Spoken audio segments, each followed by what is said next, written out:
Dieu vous bénisse. C'est vrai, je suis en plein chantier, mais je vais vous donner juste un petit enseignement de 3 minutes. Comment avoir l'esprit de la supériorité? L'esprit de la supériorité, on l'acquiert sur 2 volets. Il y a le monde des ténèbres et le monde de lumière. Pour ceux qui sont du monde des ténèbres, du diable, vous savez, quand ils veulent avoir l'esprit de la supériorité, qu'est-ce qu'ils font? Je prends un exemple parmi les vendeurs de drogue, un exemple parmi les braqueurs, un exemple aussi parmi les politiciens.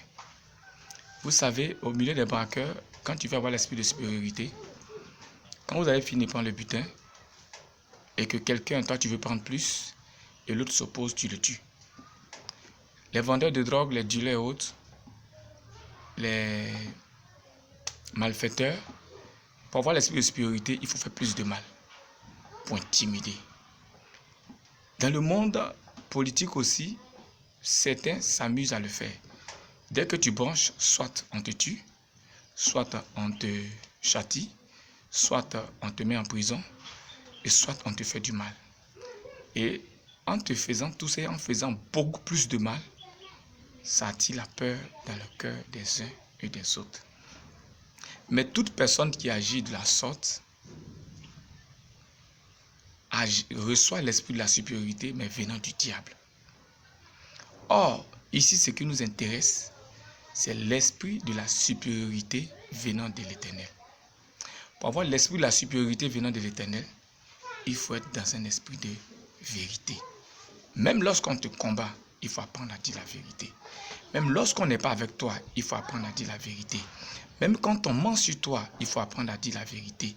Car la pierre qu'a rejeté les bâtisseurs est devenue la principale de l'angle. C'est par la vérité que tu peux obtenir tout ce dont tu as besoin. Un homme de Dieu, un chrétien, un serviteur de Dieu, une servante de Dieu doit demeurer dans la vérité. Car la Bible dit, Jésus-Christ est le chemin, la vérité et la vie. C'est-à-dire, c'est la vérité qui amène à la vie. Dieu vous bénisse. Et retirez-vous de l'esprit de la supériorité qui vient du monde.